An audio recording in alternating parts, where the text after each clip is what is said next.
Selamat malam rekan-rekan semuanya. Perkenalkan kami dari kelompok 7 akan memperkenalkan diri, mungkin dari saya Anissa dan rekan saya Mbak Yolanda serta Mbak Lariza, yang nantinya kami di sini akan berdiskusi terkait evaluasi kebijakan Bank X terhadap pemberian kredit KUR mikro pada kredit bermasalah. Baik, selanjutnya saya akan menjelaskan mengenai profil perusahaan Bank X. Bank X adalah sebuah badan usaha milik negara Indonesia yang menyediakan berbagai macam jasa keuangan dan merupakan bank salah satu terbesar di Indonesia dengan menawarkan berbagai layanan perbankan bagi nasabah individu, bisnis kecil, menengah, serta korporat. Dan Bank X menyediakan beberapa layanan yang ditawarkan seperti dari segi pendanaan dan pemberian kredit. Kredit yang diberikan adalah seperti kredit usaha rakyat atau KUR, kredit modal kerja atau KMK, kredit tanpa agunan, dan kredit pemilikan rumah atau KPR. Untuk case di bawah ini, kami mengambil atau akan menjelaskan lebih lanjut mengenai kredit usaha rakyat atau KUR mikro, di mana KUR mikro adalah kredit modal atau kredit investasi dengan batas atas kredit yaitu 100 juta yang akan diberikan kepada usaha mikro atau UMKM. Baik, seperti yang saya sampaikan pada slide sebelumnya, di mana case yang kami ambil ialah menjelaskan lebih lanjut mengenai kredit usaha rakyat atau dapat dikatakan KUR mikro. KUR mikro di sini ialah kredit modal kerja yang diberikan oleh Bank X kepada pelaku atau badan usaha mikro dengan plafon 100 juta. Pada kenyataannya ini, banyak sekali debitur atau UMKM fiktif yang tidak memiliki usaha atau badan usaha, yang menyebabkan kerugian potensial untuk Bank X atau para kreditur. Mungkin kita lanjut diskusi saja terkait case bagaimana nih misalkan kredit usaha rakyat atau KUR yang hanya menggunakan agunan pokoknya saja. Mungkin dari Mbak Yolanda. Oke, jadi kalau dari aku, karena aku melihatnya dari segi di lingkungan aku ya. Di lingkungan aku tuh banyak beberapa orang yang pernah menggunakan dana KUR ini, gitu. Dimana dana KUR ini digunakan oleh orang-orang tersebut untuk mengembangkan usahanya.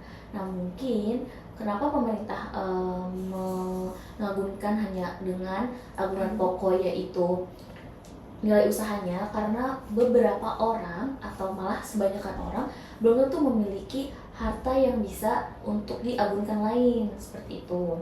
Jadi maksudnya mereka tuh betul-betul membutuhkan dana ini untuk usahanya gitu, karena benar-benar tidak memiliki modal seperti itu. Nah, dan menurut peraturan Menteri Koordinasi Bidang Ekonomi nomor 1 tahun 2023 dalam pasal 14, di mana ini merupakan terobosan untuk meningkatkan akses UMKM terhadap sumber pembiayaan dan mendukung pertumbuhan ekonomi nasional. Debitur akan diberikan keringanan dengan menggunakan sebagai jaminan usaha dan objek yang didanai oleh KUR.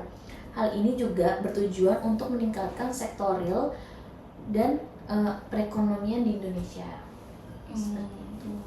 Baik, kalau misal tadi yang statement yang dikeluarkan Mbak Yolanda kan memang saya juga mengalami ya, maksudnya beberapa kali melihat fenomena yang sama bahwa ada sanak saudara atau bahkan kita pribadi mungkin pernah menggunakan fasilitas kredit ini KUR mikro. Nah,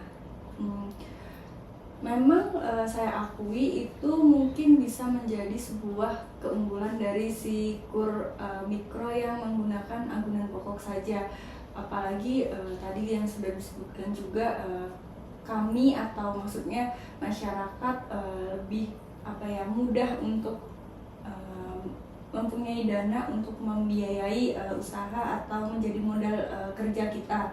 Nah, Tapi kalau misal dilihat dari sisi perbankannya atau si bank yang mendanai ini, apalagi sekarang ada narasumbernya Mbak Anissa ya dari Bank X, mungkin kalau misal dilihat dari sisi perbankannya sendiri itu, apakah si kur mikro ini yang hanya mengandalkan agunan pokok saja itu dapat menjamin pelunasan hutang dari si nasabah? Kan seperti yang kita tahu ya, maksudnya nggak semua nasabah itu punya niatan dan perilaku yang sama gitu kan. Maksudnya mungkin ada yang oknum-oknum yang biasa telat bayar, atau mungkin bahkan sudah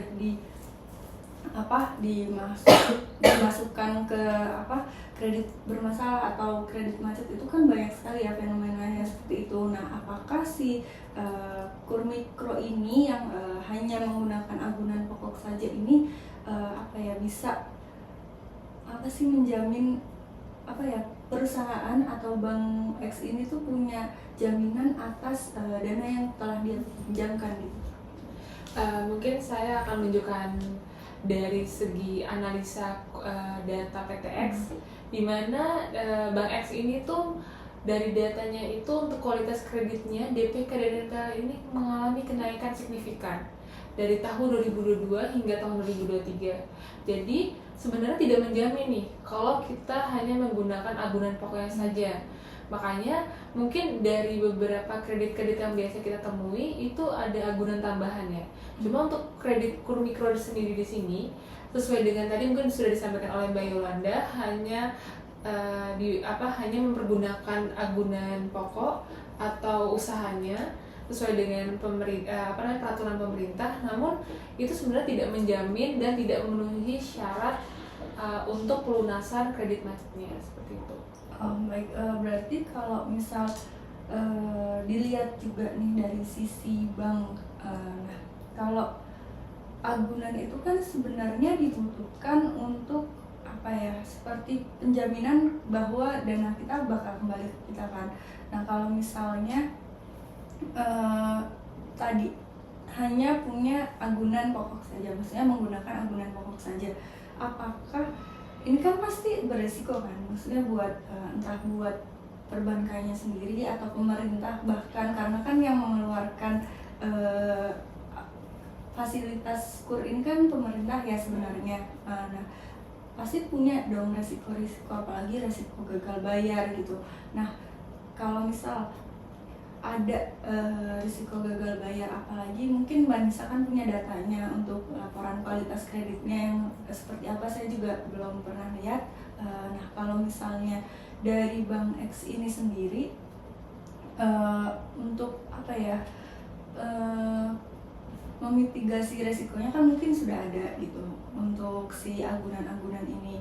Cuman mungkin yang saya pengen kritisi lebih dari sisi banknya aja sih, mungkin dengan adanya agunan pokok, maksudnya hanya menggunakan agunan pokok ini kan bisa menimbulkan mungkin ya kerugian finansial bagi si Bank X, apalagi kalau misalnya tadi contohnya ada gagal bayar dari nasabah. Nah, kan untuk plafonnya itu kan tadi yang sudah disebutkan juga kan di bawah 100 juta. Nah, kalau di bawah 100 juta, oke, mungkin Bank X itu mempunyai dana yang sebesar itu untuk mengeluarkan. Tapi kan kalau misal nih di bawah 100 juta, tapi banyak orangnya, maksudnya banyak nasabahnya, terus kebetulan misalnya ada risiko gagal bayar yang banyak juga. Nah, itu kan bisa menyebabkan kerugian finansial yang cukup berarti kan untuk Bank X-nya.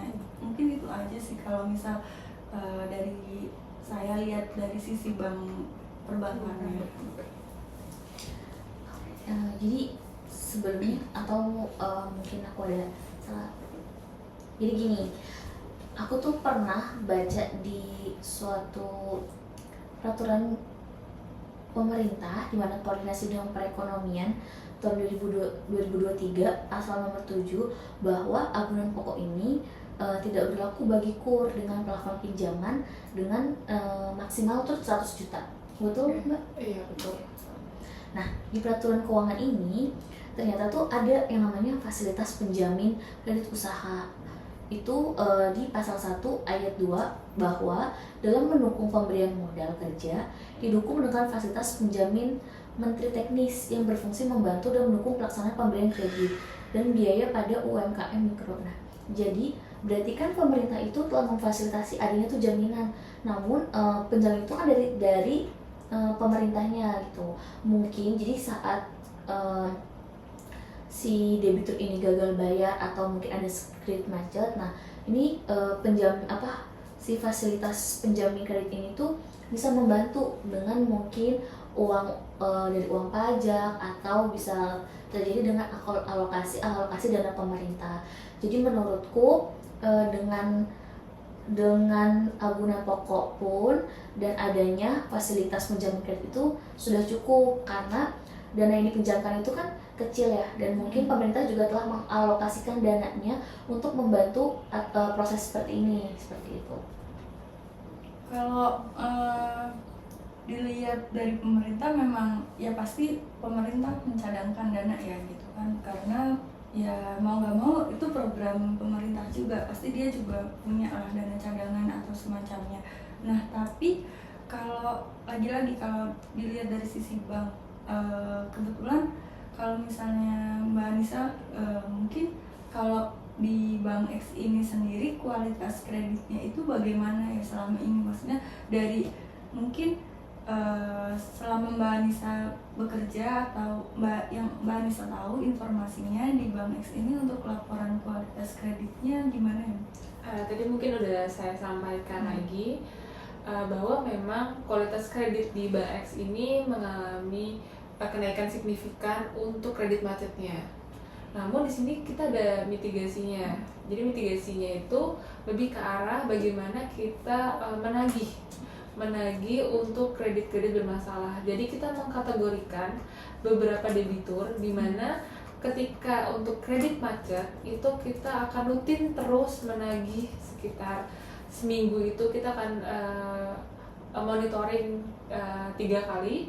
Untuk kredit dengan kolektibilitas DPK atau kurang lancar itu biasanya kita monitoring 2 kali. Sebenarnya lebih ke arah kita melakukan monitoring penagihan kepada debitur-debitur bermasalah, seperti itu sih. Baik, berarti kalau misal mungkin kalau kalau ngomongin soal apa sih peraturan pemerintah itu kan memang maksudnya udah eksak ya, udah nggak bisa dirubah-rubah lagi gitu.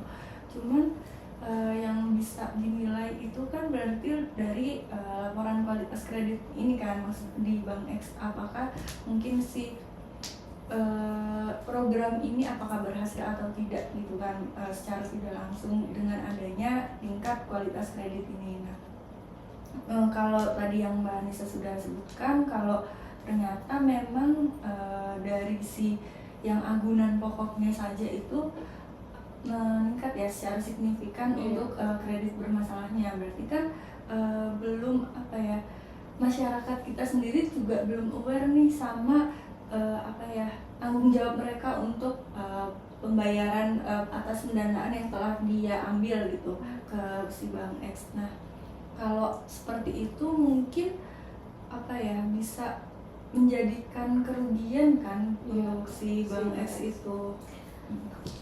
Mungkin ya, kalau kita lihat sebenarnya kerugian itu bisa kita mitigasi tadi kan, dengan cara bank itu punya cara untuk memilah-milih kualitas dari customernya gitu kan. Pasti ada kriteria tertentu gitu kan, yang mana bank bisa tahu jika memang dia ini termasuk yang sepertinya dinilai atau ditaksir oleh bank usahanya ini mungkin tidak atau kurang dari berapa juta rupiah, maksudnya pasti kan hanya dikasih beberapa gitu kan.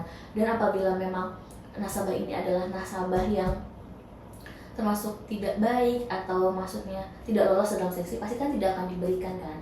Mungkin dengan cara seperti itu kan bank bisa melakukan mitigasi untuk memilah-milah customernya, sehingga untuk kerugian di akhiran nanti itu bisa dihindari, seperti itu sih.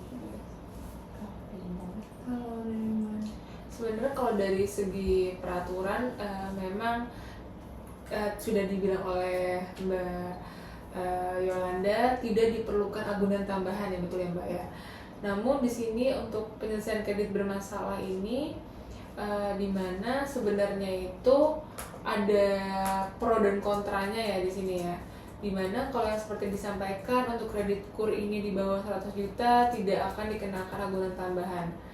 Jadi mungkin resiko gagal bayarnya juga akan lebih besar, tapi dapat kita mitigasi dengan kita memilih debitur-debitur mana yang menjadi potensial untuk mengambil kredit kita. Tapi jika memang namanya debitur tersebut sudah gagal bayar atau mengalami kolektibilitas macet, biasanya mungkin kita mitigasi dengan monitoring ya, seperti saya sampaikan, monitoring setiap harinya untuk menemui debiturnya agar memiliki awareness nih debiturnya untuk melakukan pembayaran kepada Bank X, seperti itu sih.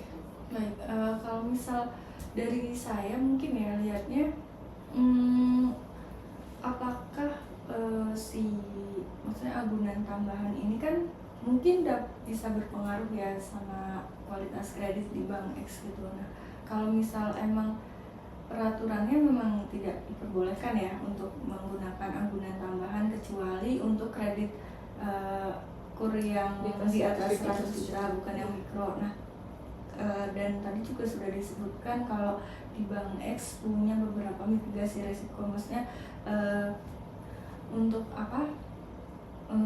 penyelesaian untuk si kredit yang bermasalah itu tadinya. Nah, kalau bagaimana misal kan agunan pokok itu yang setahu saya itu kan objek usaha ya, dimana kalau objek usaha maksudnya dari persepsi saya sendiri kalau objek usaha itu kan tidak bisa dinilai secara material ya, maksudnya kayak mungkin saya punya usaha servis HP gitu. Nah, dari yang maksudnya yang maksudnya pendapatan saya itu kan dari berapa banyak servis HP itu tersebut. Nah, cuman kan kita nggak bisa matok nih, misal sebulan kita bisa servis berapa gitu kan.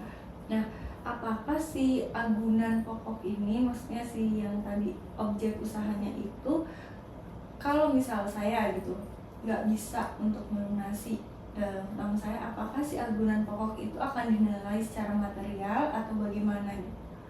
Sedangkan kan saya tidak punya agunan tambahan yang bisa diklaim oleh Bank X kan untuk penyelesaian utang seperti itu. Mungkin untuk dapat bagaimana cara agar misalkan tadi sudah disampaikan agunan pokoknya itu tidak bisa dipergunakan untuk penyelesaian kredit bermasalah, itu sebenarnya kita kategorikan dari jenis usahanya nih. Karena apa? Karena kalau misalkan contohnya tadi itu ialah counter HP, mungkin kita lihat dulu nih jenis usahanya, apakah dia ini dari awal tuh memang punya counter HP, kan berarti biasa mereka menyewakan kios kan, atau enggak mereka memiliki kios kan, mungkin kios tersebut yang akan menjadi agunan pokoknya. Jadi kita bisa jika memang si debitur ini tidak bisa memiliki kemampuan membayar, jadi bisa kita lakukan mitigasi, lakukan pengendalian resikonya dengan lelang. Jadi sebenarnya harus dilihat dulu jenis usahanya. Kalau misalkan emang usahanya jasa, biasanya itu kan jasa itu berhubungan dengan seperti memiliki tempat jenis usaha, atau kalau misalkan dia sewa, jadi dia usaha minta dibiayai tapi tempatnya itu sewa. Nah, harus kita lihat juga di sini sebenarnya tuh harus dipilih-pilih juga sih oleh krediturnya. Apakah memang jenis usaha ini material atau enggak? Karena kalau misalkan dia tidak material, akan lebih baik untuk tidak diberikan kreditnya atau KUR. Dan sebenarnya seperti itu sih kalau dari saya. Berarti di bank itu adanya penilaian yang menaksirkan. Berarti kita bisa menaksir, berarti ini itu berapa sih total perusahaannya atau maksudnya usahanya, seperti itu kan. Berarti dengan bisa ditaksir seperti itu, bank tuh bisa memberikan potensi menghindari potensi adanya gagal bayar karena sudah mengetahui berapa sih jumlah dari barang-barang atau persediaan bahkan perlengkapan apabila suatu saat debitur ini tidak atau gagal bayar, nah maka bank dapat mengambil kayak persediaan atau rumah sewa atau hal-hal lain yang material untuk dilelang seperti itu kan berarti. Nah seperti dengan itu berarti bank bisa dengan mudah bukan memberikan pinjaman tanpa agunan tambahan. Ya, betul. Sebenarnya yang tadi disampaikan kan ada pro kontranya ya di sini ya. Dan pro kontra di sini kan dimana yang seperti disampaikan bahwa akan selalu nih pasti ada resiko, cuma bagaimana cara kita mitigasinya, bagaimana cara kita jika sudah terjadi kita melakukan penyelesaiannya. Jadi seperti itu sih. Dan untuk penyelesaian apabila terdapat kredit bermasalah, tadi kan mungkin udah disampaikan pro kontranya ya, ada dengan monitoring, terus mitigasi atau prevention untuk memilih debitur yang potensial. Jadi kalau misalkan debiturnya tidak potensial, berarti Bank X ini biasanya tuh akan menyaring nih, ini agunannya tidak dapat, agunan pokoknya tidak dapat lulus atau tidak material, maka tidak akan diberikan pinjaman seperti itu, fasilitas pinjaman. Nah, jadi seperti itu sih sebenarnya untuk penyelesaian jika memang terdapat kredit bermasalah. Mungkin ini diskusi hari ini agak seru ya, apalagi ada pro kontranya, terus pembahasan mengenai kredit apabila nih kalau misalkan teman-teman di sini memiliki potensi ingin meminjam pinjaman KUR tapi tiba-tiba terkendala dalam agunan pokok, ini berarti tidak perlu takut ya, karena biasanya itu seperti dibilang kalau bahwa agunan pokok ini KUR ini sangat membantu untuk memberikan fasilitas pinjaman usaha Mbak Yolanda dan Mbak Lariza. Jadi mungkin yang seperti dibilang oleh Mbak Yolanda bahwa memang mudah saat kita melakukan atau meminta pinjaman fasilitas KUR, namun sebenarnya tuh dari pihak Bank X itu sudah menilai atau sudah menguji nih kelayakan dari debiturnya, yaitu dengan 5C, yaitu dapat dilihat dari C-nya itu yang pertama adalah karakter, kedua itu kapital, ketiga itu capacity, keempat itu condition, dan kelima itu kolateral. Mungkin yang tadi disampaikan oleh Mbak Yolanda itu untuk yang kelima yaitu kolateral atau bisa dibilang agunan pokok saja ya. Jadi selain agunan pokok itu tadi ada 4 yang sangat poin penting dari kelayakan untuk pemberian kreditnya, seperti itu sih. Kalau misal saya mungkin lebih mau tanyanya gini ya Mbak, kan kalau untuk si agunan pokok saja itu kan ada di KUR Mikro, nah sedangkan yang di KUR yang lain atau misalnya KUR retail gitu ya, nah itu kan jaminan atau agunannya itu kan tidak hanya agunan pokok saja, maksudnya si Bank X itu juga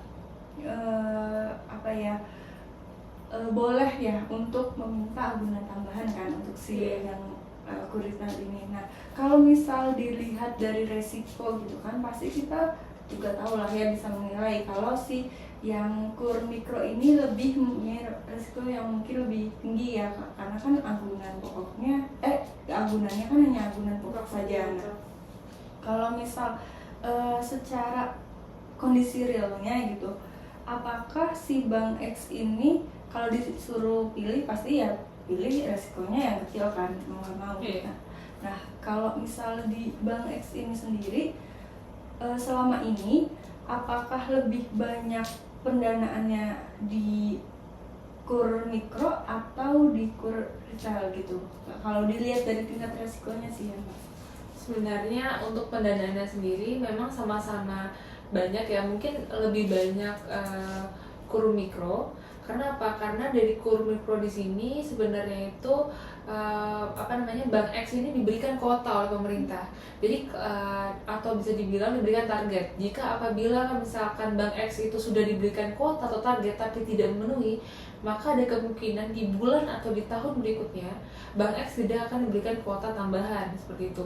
Jadi sebenarnya ini kalau dibilang dari tingkat resikonya itu untuk pemberian kredit kur mikro itu intensitasnya lebih banyak. Jadi intensitas debiturnya banyak tapi dengan resiko yang banyak. Sedangkan dari kur retail karena plafonnya besar, debiturnya sedikit tapi resikonya itu mungkin hanya dari beberapa orang, atau bisa dibilang resikonya lebih kecil karena yang ditagih hanya 1 orang atau 2 orang karena dengan plafon yang lebih tinggi.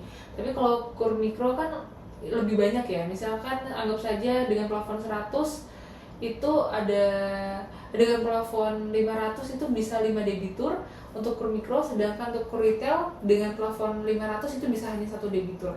Jadi lebih ke bagaimana cara memanage penagihannya sih apabila misalkan terjadi atau potensi kredit macet seperti itu.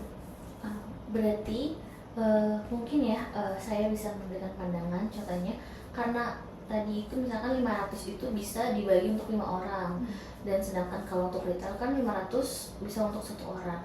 Nah berarti di sini pemerintah atau dari Bank X ini sudah melihat kalau misalkan ternyata ada potensi mungkin ada gagal bayar dan dari 3, sehingga dengan memberikan beberapa orang dengan skala yang kecil berarti ini dapat mendiversifikasikan, atau kan kita jadi nggak menaruh satu keranjang satu bola dalam keranjang itu kan, dimana kalau misalkan apabila usaha itu gagal maka kan benar-benar uangnya itu akan hilang gitu kan, misalkan 500 juta itu namun apabila dengan kurs mikro ini dibagikan hanya dengan skala 100 juta, maka ada potensi ada yang balik seperti itu kan. Jadi kayak pemerintah itu sudah merancang lah sedemikian rupa serta kebijakannya di mana bisa mitigasi atau memperlancar pemberian kredit ini. Iya. Nah, tadi sudah disampaikan Mbak Yolanda, memang kuota dari Bank X ini untuk kredit mikronya cukup besar begitu. Dan makanya oleh karena itu kami setiap tahunnya atau setiap bulannya selalu memaintain bagaimana kita selalu mengakuisisi debitur atau mengakuisisi UMKM yang memang belum melakukan pinjaman kredit kepada Bank X seperti itu. Berarti dengan cara seperti itu Bank mendapatkan debitur baru ya Mbak? Yeah. Bukannya hanya debitur itu saja.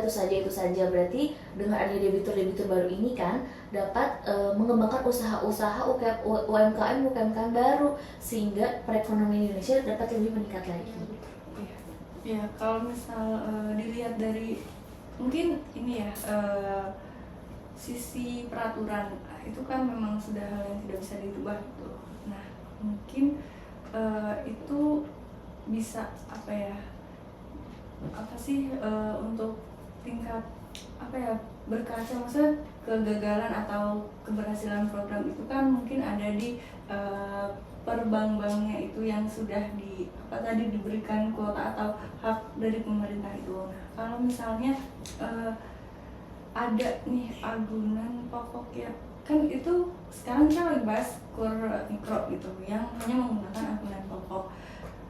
Dari agunan pokok, maksudnya dari pendanaan mikro ini kan tidak terlepas dari tadi seperti yang sudah kita sampaikan ya, maksudnya sudah kita bahas, tidak terlepas dari adanya kredit bermasalah atau kredit macet.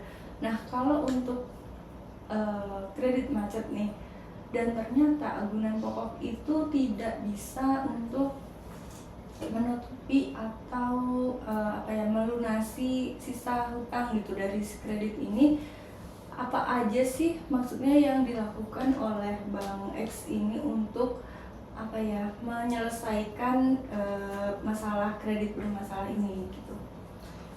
Kalau misalkan lebih ke arah mitigasinya, betul ya Mbak? Iya. dan penyelesaian kalau misalkan Sudah kredit yang terlanjur. sudah terlanjur kreditnya bermasalah ya. Di sini tuh biasanya itu kita tuh selalu melakukan penagihan rutin, jadi atau bisa dapat dibilang monitoring. Jadi kita mengkategorikan, apalagi kan yang tadi saya bilang kredit mikro kan dengan intensitas atau dengan jumlah debitur yang pasti akan sangat banyak ya. Jadi kita dari Bank X ini mengkategorikan dari berbagai macam kualitas kredit yang seperti saya bilang. Jadi ada yang monitoring untuk kualitas macet, terus DPK atau misalkan kurang lancar. Jadi mereka intensitas untuk memonitoring orangnya atau debitur itu cukup sering. Kalau misalkan yang macet, kalau misalkan DPK misalkan hanya seminggu 2 kali, terus kalau misalkan macet itu bisa seminggu bisa 4 kali. Jadi seperti itu sih sebenarnya. Jadi kita akan terus melakukan penagihan agar apa? Agar debitur ini awareness nih.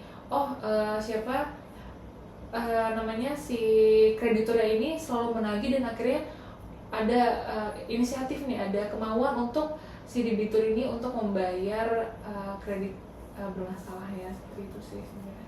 Berarti kalau saya bisa simpulkan, berarti di Bank X ini cara penyelesaiannya itu hanya menggunakan maksudnya pendekatan atau itu yang monitoring penagihan gitu kan. Ya. Nah, dari berarti kan itu satu-satunya cara yang digunakan ya sama Bank X. Kalau misalnya dari situ, apakah tingkat keefektivitasannya gimana sih? Maksudnya kan nggak semua orang ditagih langsung mau bayar gitu, ditagih mau langsung bayar gitu. Nah, apakah dengan cara penagihan aja itu tuh bisa menyelesaikan si kredit bermasalah ini? Ya mungkin ada yang terselesaikan, mungkin juga ada yang enggak. Nah, seberapa efektif sih cara penagihan ini tuh terhadap penyelesaian si kredit bermasalah itu? Jadi sebenarnya Bank X ini mungkin akan jujur saja ya, untuk penagihan tingkat efektifnya ini tergantung. Kenapa bisa dibilang tergantung? Karena sebenarnya ini kreditur atau pemberi kredit di Bank X ini itu dilatih untuk menjadi financial advisor dari debitur. Jadi kalau misalkan ada kendala nih ketika si kreditur ini atau pihak yang harusnya menagih dari Bank X ini menagih, misalkan seminggu ini kan dia melakukan monitoring 4 kali ya. Nah, misalkan minggu pertama nggak dibayar, minggu kedua juga belum dilunasi. Nah, makanya pihak kreditur ini atau Bank X ini dia itu memberikan financial advisor. Jadi kira-kira apa sih masalahnya, kenapa misalkan ada kendala dalam usahanya, misalkan ada usahanya itu kurang atau sepi atau misalkan kurang rame atau bagaimana, itu sebenarnya si menterinya ini harus juga sebagai advisor dari debiturnya. Jadi kalau dibilang efektif atau enggak itu malah menurut analisa dari laporan keuangan Bank X, jika kreditur itu selalu melakukan monitoring dan memberikan financial advisor, maka ada keinginan dari debitur untuk membayar dan lunasi walaupun tidak total, tidak penuh gitu, tidak semuanya. Jadi mereka melunasi secara parsial seperti itu sih. Bertahap ya berarti. Ya, bertahap. Nah, kalau mungkin ini ya, saya lihatnya kan program ini kan diciptakan oleh pemerintah gitu ya, dan maksudnya dengan segala peraturannya gitu. Nah, apakah si pemerintah ini juga menyediakan atau memberikan advice kepada bank-bank yang maksudnya berkhususnya kepada Bank X untuk si masalah penyelesaian kredit ini? Maksudnya mungkin kalau yang tadi kan hanya mungkin penagihan saja, mungkin apakah ada advice lain dari pemerintah terkait masalah ini untuk menyelesaikan permasalahan kredit macet gitu, Mbak? Mungkin yang tadi sudah saya katakan ya, bahwa sebenarnya dari pihak pemerintah ini telah memfasilitasi adanya penjamin KUR ini. Berarti di mana jika ada penjamin KUR ini, berarti pemerintah itu menyediakan atau mencadangkan dana untuk melakukan pengembalian uang ini kepada Bank X seperti itu. Atau mungkin dengan adanya jaminan ini, Jadi Bank X itu mungkin kan dana ini kan dari pemerintah ya, betul?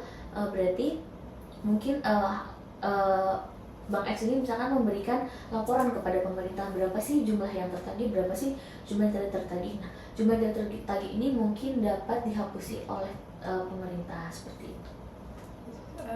Ya seperti yang tadi disinggung oleh Mbak Yolanda, memang ada pencadangan khusus jika misalkan terdapat kredit bermasalah. Cuma dari Bank X sendiri tidak hanya merta bergantung pada cadangan atau jaminan yang diberikan oleh pemerintah. Makanya kami selalu melakukan penagihan-penagihan dan monitoring untuk debitur-debitur bermasalah, seperti itu sih.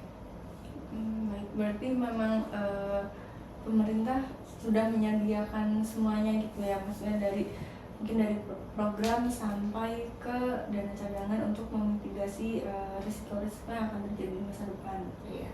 Jadi sebenarnya itu sudah cukup ya, tanpa dari kredit mikro ini tanpa dibutuhkan jaminan tambahan atas fasilitas kredit tersebut. Jadi menurut saya dengan jaminan preventif terus dengan jaminan pokoknya saja itu sudah sangat memaintain ya untuk penyelesaian kredit bermasalah sih untuk fasilitas kredit kur. Berarti yang dilakukan oleh Bank X ini sudah sesuai dengan kebijakan dan peraturan dari pemerintah, betul? Ya betul. Sekian diskusi kita hari ini, semoga bermanfaat. Terima kasih, mohon maaf apabila kita ada salah pengucapan, Kekurangan data maupun referensi. Semoga bisa bermanfaat. Terima kasih. Terima kasih.